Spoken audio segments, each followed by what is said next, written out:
Olá, estamos voltando no nosso programa Hashtag Projetos, hoje falando sobre tecnologias disruptivas e os impactos que trazem na sociedade, com o engenheiro Luiz Henrique Ocuzzo. E nós já falamos sobre várias coisas muito interessantes no primeiro e segundo bloco, e agora a gente vai começar a falar sobre vamos dizer, essa parte de alimentação, agricultura, mas ainda querendo saber sobre as energias, né, que nós estamos, vamos dizer assim, em busca, né, que é a energia limpa. Sim. E que isso vai trazer muitas mudanças e vai facilitar muito o trabalho do homem do campo. Com certeza. A gente falou no outro bloco a respeito da energia solar, né, que além dela ser uma energia limpa, né, ela pode ser gerada localmente com uma facilidade, né? Então você pode instalar, por exemplo, painéis solares numa fazenda no meio de um campo, né, distante de qualquer outra fonte de energia, e de repente você torna aquela propriedade sustentável, né, e autossuficiente na parte de energia, né? E se tratando de campo, por exemplo, você pode, além da energia solar, implantar a tecnologia eólica, de energia eólica. Então você vai instalar uma turbina, que é um ventilador gigantesco, um catavento, e aí o próprio vento vai movimentar aquelas pás que vão tocar um gerador que vai gerar energia para aquela propriedade. Então você começa a automatizar o campo também. Então no campo da agricultura você começa a agregar tecnologia. É verdade, e áreas próximas a regiões, por exemplo, que tenham oceanos, mares, que tem, vamos dizer, que contam com as marés, né, que levam, né, o nível da água, também nos trazem energia. Também tem a energia das marés, né? Tem um sistema aí de pás também que ficam submersas, né, no mar, no oceano, nos oceanos aí, e aproveitam esse movimento das ondas, né? Tem a energia geotérmica, né, que de alguma maneira ela pega o calor lá debaixo da terra e transforma isso, né, essa energia térmica, né, usa isso para aquecer uma água, por exemplo, aquece a água, que gera um vapor, que toca uma turbina, que essa sim vai gerar energia elétrica. Então, quer dizer, tudo isso existe e você pode instalar no campo, né? E aí, tendo energia elétrica abundante no campo, você começa a agregar novas tecnologias no campo. Então você consegue colocar de repente um trator autônomo, né, que vai usar energia e que não vai consumir combustível fóssil e que de repente também não vai nem precisar ser pilotado, porque ele usa a tecnologia do carro autônomo, né? Você consegue fazer o monitoramento das lavouras, dos rebanhos, né? Hoje em dia a gente tem acesso aos drones, por exemplo. Então tem serviços aí que mapeiam lavouras e rebanhos com drones, quer dizer, você vai levantar um drone e com uma câmera e você de repente vai conseguir ver como é que está a sua plantação de uma visão mais macro, lá de cima, né? Sim. Então tudo isso são tecnologias que já existem, né? É verdade, e o próprio computador às vezes identifica, né, não só com a visão do olho humano, mas com uma visão da tecnologia, de um olhar diferente. Claro, com uma série de identifica sensores, situações, de pragas muitas vezes, né? A gente percebe que é uma preocupação que já houve grandes problemas na agricultura com pragas, por exemplo. Com certeza. Né? E essas câmeras realmente elas conseguem até identificar, às vezes, pelo formato ou mesmo pela sensação calórica, né? Com certeza. Eles captam também. Outra coisa que é bastante interessante que a gente vê com essa tecnologia no campo é que, vamos dizer, o homem do campo ele passa a ser mais um gerente, né? Ele vai estar mais, ele é um gestor daquela propriedade, porque a mão de obra mesmo ela vai acabar passando para essas máquinas, vamos dizer assim, que vão estar fazendo um trabalho mais braçal. Mais braçal. A gente teve algumas décadas atrás a mecanização do campo, né? Que foi a implantação de máquinas, né? Para fazer o trabalho que o humano faria. Então o trabalho pesado deixou de ser feito por pessoas e começou a ser feito por máquinas. Então teve a mecanização do campo. Agora a gente vai ter a automação ou automatização do campo. Quer dizer, você vai agora pegar essas máquinas e vai transformá-las em automáticas, né? E aí sim o dono da propriedade ele passa a ser mais um gestor mesmo. E esse cara ele vai ter que estar antenado na tecnologia. né? Os funcionários das fazendas. Tem que saber interpretar tudo, né, aqueles dados, vamos dizer, lidar que vai com a ter, tecnologia, né? Para poder lidar. Quer dizer, até pouco tempo atrás o trabalhador do campo era um trabalhador braçal, muitas vezes analfabeto ou semi-analfabeto, e agora com essa mudança o profissional do campo ele também vai ter que ser um especialista em tecnologia. Ele vai ter que dominar aquela tecnologia que está sendo utilizada naquela atividade do campo, né? Então essas pessoas elas passam a ser mais gestoras das atividades e das máquinas do que trabalhadores do campo braçais, né? Então é um impacto enorme que a gente vai sofrer também, né? Principalmente a gente aqui que tem bastante agricultura e pecuária no nosso redor, né? É verdade. Sempre foi uma atividade, né? A nossa atividade dos serviços básicos, né? A partir da agricultura, da onde, na verdade, impulsiona a atividade de serviços, da indústria. Com certeza. Né? E aí eu queria ver com você também sobre até um dado muito interessante que você já falou em um outro programa, eu gostaria que você falasse, porque foi muito comentado, a respeito das impressões 3D. Sim, a impressão 3D também é uma outra tecnologia muito disruptiva, né? Ela veio para mudar muita coisa na indústria, né? Então hoje se usa aí popularmente a impressão 3D para fabricar protótipos, por exemplo, né? Mas a gente pode olhar a impressão 3D no campo da construção civil, por exemplo, né? Recentemente rodou um vídeo aí na internet de um guindaste robótico que construiu uma casa com impressão 3D, né? Então, quer dizer, era uma impressora 3D gigante que usava como matéria-prima um concreto ou um cimento de secagem rápida. Então, essa máquina enorme, ela construía uma casa ou um imóvel qualquer, colocando camadas de materiais uma em cima da outra, né? Esse é o conceito principal da impressão 3D hoje em dia. Quando você fala impressão 3D, a gente está falando em construir um objeto tridimensional e, em geral, agregando camadas de materiais uma em cima da outra, né? Então, isso também vai ter um impacto enorme porque a partir do momento que você tem uma impressora 3D para construir uma casa, por exemplo, você eliminou os trabalhadores da construção civil, né? E você diminuiu o tempo de entrega, o tempo de construção de um imóvel, por exemplo. Então você de repente consegue colocar um equipamento desse e ao mesmo tempo simultaneamente ele vai construir 4, 5, 6 imóveis ali onde alcançar aquele braço dessa máquina, por exemplo, né? Hoje a gente vai até o banco e entra na fila para pegar um financiamento imobiliário. Quem sabe num futuro próximo a gente entra numa fila para pegar a sua casa que foi impressa por construção, né, por impressão 3D. Sim. Foi construída por uma máquina, quer dizer, muito mais rápido, né? Hoje em dia tem notícias aí de testes que estão sendo feitos de equipamentos que imprimem uma casa, né, em 3D em 24 horas.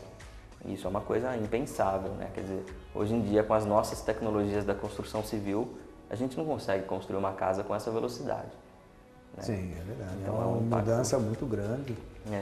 E além de ser uma coisa muito mais precisa, com certeza, traz com certeza a economia, porque existe a utilização desse material, seja ele concreto, cimento ou outro qualquer, com o mínimo necessário, né? Tanto pensando na resistência como também no que possa trazer de conforto acústico, térmico. Exato. Né? Então, realmente são tecnologias que vêm a somar e a superar muito, mudar completamente o mundo de hoje. Com certeza. No primeiro bloco você falou a respeito das alterações na logística, né? A impressão 3D também vai contribuir para essas alterações, porque um objeto que hoje você transportaria de um lugar para o outro, de repente você pode mandar o arquivo pela internet e a pessoa vai imprimir localmente. Quer dizer, você tem um item na sua casa, um eletrodoméstico, quebrou uma peça, você vai lá, entra no site ou liga no fabricante, ele vai enviar pelo correio ou por uma transportadora a peça de reposição para sua casa. Quer dizer, isso é uma logística, você comprou e depois você vai receber de alguma maneira. Futuramente, e assim eu diria, hoje em dia já é possível fazer isso, você faz o download do arquivo daquela peça de reposição, coloca na impressora 3D e você imprime dentro da sua casa aquela peça que quebrou no seu eletrodoméstico. Então isso é um impacto enorme na logística.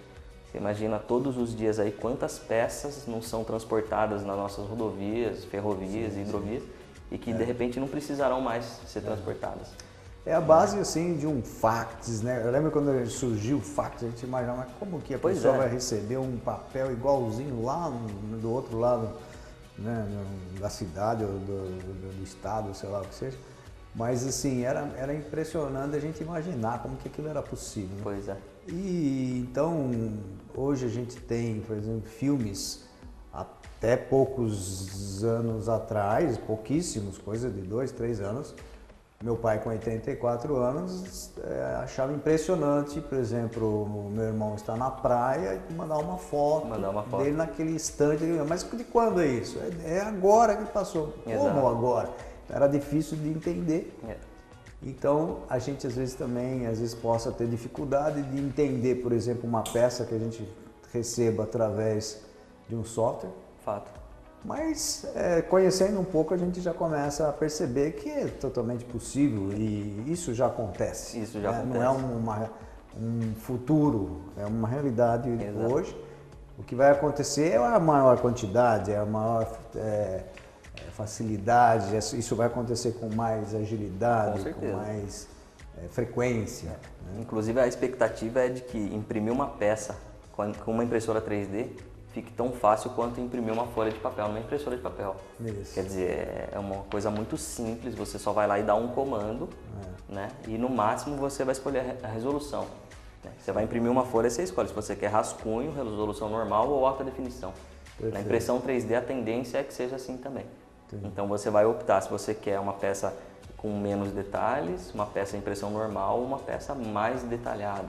Sim. E aí a própria impressora 3D vai se configurar para te entregar a peça da maneira com que você espera que ela venha. Sim. Então, quer dizer, a tecnologia ela ainda está em desenvolvimento, né? Mas a gente já vê avanços nesse sentido. Né? E uma coisa bastante até mesmo espantosa, né, juntando o que a gente falou sobre a tecnologia de alimentos, é a impressão 3D em alimentos. Exato. Já foi comentado também no outro programa, né, mas é interessante porque é possível imprimir qualquer coisa com impressora 3D, inclusive alimentos, né? Desde que você coloque ingredientes comestíveis como matéria-prima na máquina, você consegue gerar, né? E assim, a princípio, imprimir comida numa impressora 3D parece uma coisa de entretenimento, né? Mas não, de repente, a experiência do astronauta, né? Que é um exemplo que eu gosto de dar. Você imagina um astronauta, ele está lá num módulo lunar, que já é um lugar desagradável e apertado. Daí ele vai almoçar ou jantar, o cara vai destampar um tubinho que parece um tubo de pasta de dente e vai comer aquela papinha que está ali dentro. Com gosto de pizza. Com gosto de pizza, por exemplo. Então é uma experiência, eu suponho que desagradável. Né? Tendo uma impressora 3D que imprime comida, o cara pode ter um tubinho de massa de trigo, um tubinho de molho de tomate, um tubinho de pasta de queijo. E ele põe esses 3 tubinhos na impressora 3D, ela vai imprimir as camadas de massa, as camadas de molho e as camadas de queijo. Quer dizer, não deixa de ser tubinhos de comida, mas que tem cara de comida. Né? De repente, aqueles 3 tubinhos somados ali, eles vão gerar alguma coisa que parece uma pizza. Isso. E aí, junto com a impressora 3D, você pode pôr um forninho, o cara já vai assar, de repente ele tem uma pizza com cara de pizza. Então, e só de olhar ele já vai salivar, diferente do tubo. Completamente diferente, quer dizer, você antes, talvez o sabor possa ser muito parecido ou o mesmo, mas a experiência de você comer uma pizza em forma de pasta, chupando um tubinho, é totalmente diferente de você comer uma pizza como se come aqui na Terra, por exemplo, né? Uma pizza com cara de comida. Traz sensações diferentes mesmo. Exato. Né? Até mesmo a textura, né? Claro. Tudo vem acompanhado do que a gente está acostumado, que é um dos prazeres da vida, que é comer. Se alimentar, né? Comer, né? Quer dizer, então é bastante interessante. A impressão 3D ela tem um campo muito amplo, né? São várias as aplicações. E né, na impressão 3D também tem, então, vamos dizer, além de materiais, peças, alimentos, tem mais alguma coisa que poderia surgir, que a gente tinha comentado, alguma coisa? Na área da medicina? Na área da medicina, perfeito. Tem aí experimentos, né, de impressões 3D de órgãos, né? Então, quer dizer, assim como nos alimentos, Se você colocar na impressora 3D matérias-primas que são células vivas, por exemplo, você consegue imprimir tecidos. Né? Então você consegue imprimir um tecido de pele, um tecido muscular, né? De repente vários tecidos aí, de acordo com o que você vai colocar como matéria-prima. Sim, órgãos que hoje é implantado, você de repente pode ser impresso. Existem poucas, mas já existem empresas no mundo que fazem impressão 3D de pele. Né? Então, quer dizer, eles colocam um tecido de pele, né, compatível, e aí eu não sei exatamente se esse tecido é gerado em laboratório, a partir das células do próprio paciente, mas o fato é que essas impressoras 3D vão depositando camadas de células vivas e no fim você tem um enxerto de pele artificial ali que foi gerado numa máquina, mas que é compatível com o tom e as características da sua pele, por exemplo. Então isso já existe. É uma tecnologia ainda cara, em desenvolvimento, mas como todas as tecnologias que a gente comentou hoje, a tendência é que elas venham se barateando com o tempo e sejam acessíveis em curto espaço de tempo. Né? Quanto mais. Exato. Infelizmente nós estamos terminando aqui, Luiz, e nós vamos ter que passar então uma mensagem depois de tudo isso que a gente falou, de um mundo diferente que nós já estamos começando a sentir, que está muito próximo. Sim, já tá. Eu falo que a gente já vive o futuro, né? O futuro já é o nosso dia a dia hoje, né? E a mensagem que eu costumo passar é o seguinte, né? Para o pessoal que está estudando, escolhendo uma carreira, né? Eu acho importante o pessoal estar ligado assim, se essa carreira que você escolheu, ela está de alguma maneira ligada com a tecnologia. Quer dizer, você vai escolher uma profissão e de alguma maneira essa profissão ela está ligada na internet, né? Você está estudando direito, por exemplo, então você quer ser um advogado, beleza, mas será que você consegue agregar algum serviço que torne a sua profissão de advogado ligado à internet, por exemplo? Essa conectividade, né? Então a mensagem que fica é assim, a gente tem que estar atento, né, a essas tecnologias disruptivas que já estão chegando com tudo aí e a gente tem que estar preparado para lidar com elas, para a gente também não ficar para trás, assim como as demais profissões que a gente comentou aqui no programa hoje. Né? Então acho que essa é a ideia aí, tá escolhendo uma carreira ou tá pretendendo mudar de carreira, fica de olho na tecnologia e tenta escolher alguma coisa que esteja alinhado com essas tecnologias aí. Muito bom, Luiz. Eu agradeço muito, acho que foi muito proveitoso, muitas informações que já dá para todo mundo que está aí assistindo já começar a extrapolar isso, de ver, enxergar, até mesmo de orientar os filhos, né? Certeza. E o jovem que está assistindo também começar a pensar para onde pode ir, né? Claro. Cada um de nós, aonde nós vamos ser útil dentro desse mundo tecnológico. Com certeza. E assim vai. E até um próximo programa, #Projetos.